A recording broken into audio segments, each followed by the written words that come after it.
Chuvas, alagamentos e enchentes podem causar surtos de leptospirose no país. A doença é transmitida pelo contato com a urina de ratos em águas contaminadas. Mas, com alguns cuidados básicos, os pacientes podem se recuperar.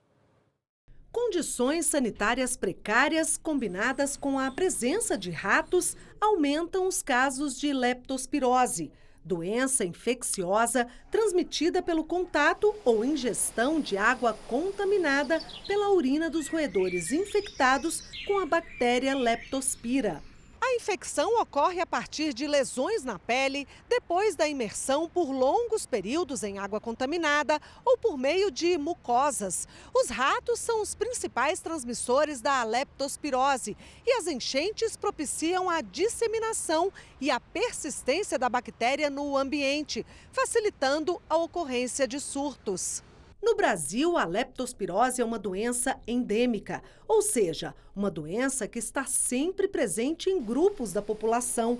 E na época das chuvas, o risco de contaminação aumenta muito, principalmente nas capitais e áreas metropolitanas, por causa das enchentes, das condições inadequadas de saneamento e a alta infestação de roedores infectados. Essa bactéria precisa de umidade para sobreviver. Então, locais que têm locais alagados, locais na época de chuva aumenta esse risco, né?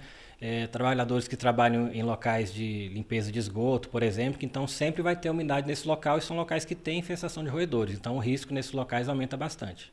O intervalo de tempo entre a transmissão da doença e o início dos sinais e sintomas pode variar de 1 a 30 dias e normalmente ocorre entre 7 a 14 dias após a exposição às situações de risco. Em aproximadamente 15% dos pacientes, a leptospirose ocorre de maneira grave. Os principais sintomas da fase precoce são febre, dor de cabeça, dor muscular, principalmente nas panturrilhas, falta de apetite, náuseas e vômitos. O diagnóstico específico é feito a partir de exame de sangue. Para os casos leves, o atendimento é ambulatorial. Com a antibiótico terapia, esse quadro ele se encerra. Então, podem ficar algumas sequelas e que o indivíduo necessite dos serviços de saúde para condições que ficaram em decorrência da doença. Mas nos casos graves, o paciente precisa ser internado. O SUS oferece todo o suporte.